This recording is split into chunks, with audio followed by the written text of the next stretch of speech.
প্রতিদিনের বইমেলা। জনপ্রিয় সঙ্গীত শিল্পী ফাহমিদা নবী এবার মেলায় হাজির হয়েছেন নিজের লেখা বই নিয়ে। বইয়ের মোড়ক উন্মোচন শেষে সদ্য প্রকাশিত বই প্রসঙ্গে কথা বললেন বাংলা ভিশনের সাথে।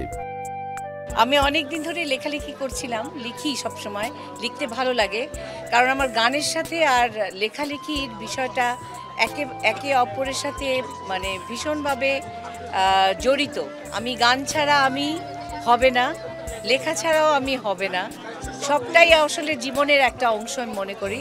তো সেখান থেকে আমার এই আত্ম উপলব্ধির বই ফাহমিদা নবীর ডায়েরি, আত্মজীবনী নয় কিন্তু, কারণ আমি যে নানান ঘটনা ঘটে আশেপাশে চারিদিকে, মানুষের জীবনের ঘটনা, আমার ঘটনা, তোমার ঘটনা, সবার ঘটনা থেকে আমার একটা মনে হচ্ছে আমার ইতিবাচক একটা দিক নিয়ে ভাবতে হবে, ভালো করতে হবে, ভালো বলতে হবে, ভালো জানতে হবে, ভালোই দেখতে হবে, তাহলে আমরা ভালো কিছু করতে পারবো একটা সমাজের জন্য।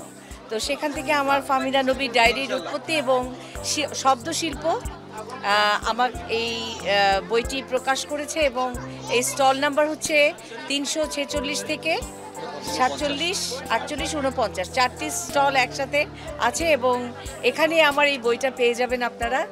আর আমার মনে হয় বইটা পড়বেন, কারণ এই বইটার মধ্যে আপনাদেরই কথা লেখা আছে, আপনাদেরই জীবনের ভাবনা, জীবনের যে সমস্যা সমাধান, এগুলো নিয়ে আমি আসলে লিখেছি আমার মতো করে, আমার ভাবনাটা। আমি তখন দেখেছি যে আসলে সহজ করে ভাবতে হবে, জীবনটা তো সহজ, জটিল করব কেন। এই লেখাগুলো এখানেই আছে। শব্দশিল্পর স্টলে আমার এই ফাহমিদা নবীর ডায়েরি শোভা পাচ্ছে, আপনারা সংগ্রহে রাখতে পারেন।